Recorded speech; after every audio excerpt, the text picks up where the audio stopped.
ai ni woku polo yenhu no na niema wosese de tuna kwam se maya. There is no way a Ghana Premier League no omo kotokofo omo so beginem na omo so abo ewo honom. Yedim se nkomodidi bebre ekoso behind closed doors.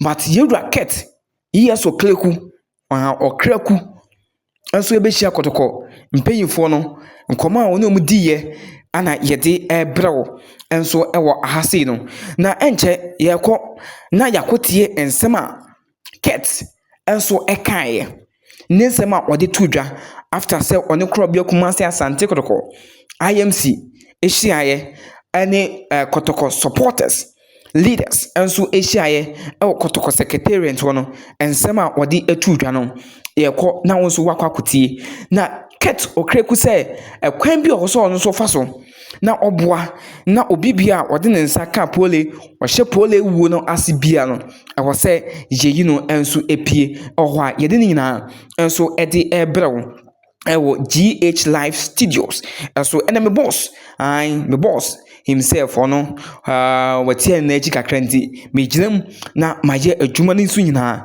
enso ede amon na ket okreku ewieye no okopole ebusuafie ene omonso ekodi enkomo sa episode no yete ebro na yenko tie nsema ket yes okreku enso ede tudwa after say one kotoko enso empeyinfo ehyiae. We came here today to visit Kobia Kumasi Asante Kotoko, to visit the bereaved family of a brother, a colleague, a friend, a father, Nanapoli. We all know what happened during the game between Kotoko and in Swateman a few days ago. When the said incident happened, I was out of jurisdiction, not to campaign for a slot on the CAF Executive Committee. Again, not to campaign on a slot on the CAF Executive Committee, but to work for the FA and to attend to my medical needs. However, every act of the FA was under my command. We all know the FA acted immediately after the incident happened, and the FA, working closely with all the key parties, including Kobia Kumasi Asante Kotoko, the Ghana Police, up to date, have done a yeoman's job. The media have also played a big part on this journey, and I'll use this opportunity to say thank you to all of you, the entire media, to Kobia Kumasi Asante Kotoko, who are today represented by the IMC and our own Kosiapia and the team, the supporter front of Kumasi Asante Kotoko, to share in their pain, to let them understand that they are not alone on this journey. The death of Nanapoli is not about Kobia Kumasi Asante Kotoko. It's not about Nanapoli and his family. It's not about the Ghana Football Association. It's about Ghana. We've lost a very, very dedicated and passionate soul, which is unreplaceable, and this is not acceptable.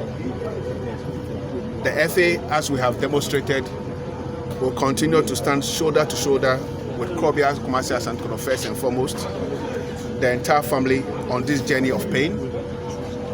And we will go to the last line in ensuring that justice is delivered to not only football, but to the family of Kobia and Nanapoli.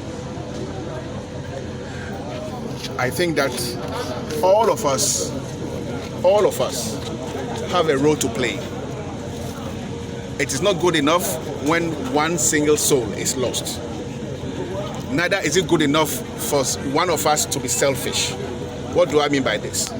When that singular act happened in Swateman or in Swatre, there was a human being with that person who used the knife or whatever it is to take the life of Nanapoli. that person must be honest.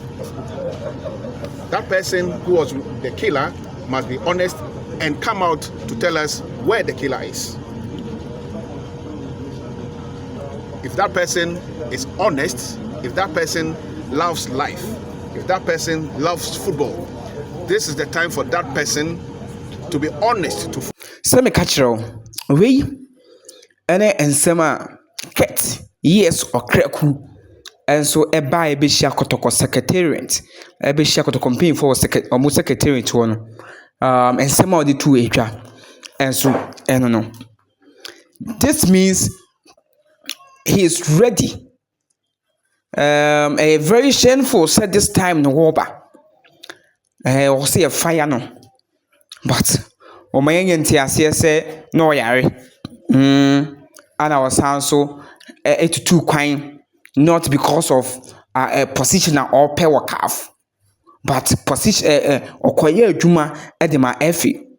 And see, some of the bapantin and no epinono.